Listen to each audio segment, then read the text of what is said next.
मित्रों, आज हम जिन योद्धाओं के बारे में बात करने वाले हैं उन्हीं के सामर्थ्य पर दुर्योधन ने महाभारत का युद्ध लड़ा था।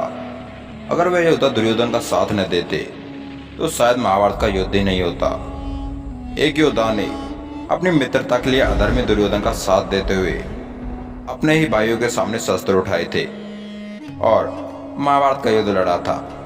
दूसरी तरफ दूसरे योद्धा ने अपने कर्म, वचन और प्रतिज्ञा के लिए धर्म के खिलाफ महाभारत का युद्ध लड़ा था।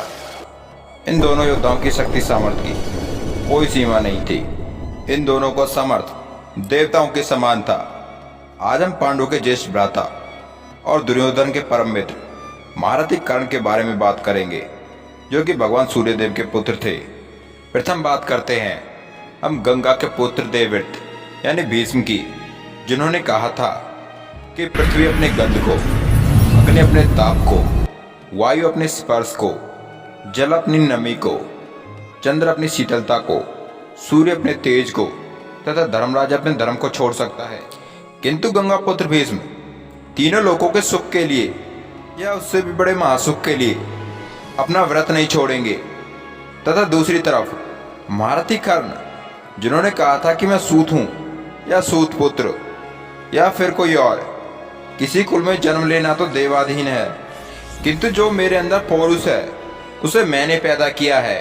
तो आइए मित्रों, इन दोनों योद्धाओं की विशेषताओं पर नजर डालते हैं। प्रथम बात करें इनकी शिक्षा की। अगर बात इनकी शिक्षा की है तो इनकी तुलना नहीं की जा सकती, क्योंकि इन दोनों योद्धाओं के एक ही गुरु थे, भगवान परशुराम। इस स्थिति में दोनों योद्धा समान जान पड़ते हैं। दूसरा मापदंड है अस्त्र और शस्त्र। अगर बात करें पितामह भीष्म की, तो इनके पास सारे अस्त्र भगवान परशुराम के दिए थे और साथ ही उन्हें उनके पूर्वजों से प्रेषवा अस्त्र प्राप्त था, जिससे उन्होंने अपने गुरु परशुराम को परास्त किया था।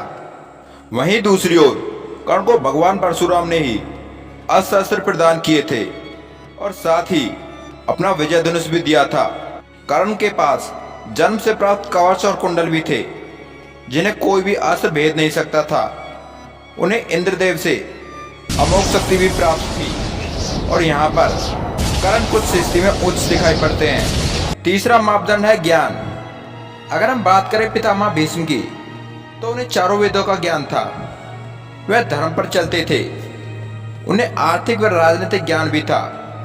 तथा दूसरी तरफ अंगराज कर्ण भी महाज्ञानी थे, किंतु अपनी मित्रता के चलते अधर्म का त्याग नहीं कर पाए और यहाँ पर पितामह भीष्म की स्थिति उचित दिखाई पड़ती है। चौथा मापदंड है बाहुबल। अगर हम बात करें अंगराज कर्ण की, वह एक महारथी के बराबर थे। दूसरी तरफ पितामह भीष्म 2 या 2 से अधिक महारथी के बराबर थे और यहाँ पर यह सिद्ध होता है कि बाहुबल में पितामह भीष्म अंगराज से आगे थे। पांचवा मापदंड है वरदान और श्राप। बात करें पितामह भीष्म की, तो उन्हें यह वरदान था कि वे अपनी इच्छा के अनुसार ही मृत्यु को प्राप्त करें। साथ ही उन्हें यह श्राप भी था कि अगर वो अधर्म के पक्ष में युद्ध लड़ेंगे तो शिखंडी उनकी मौत का कारण बनेगा।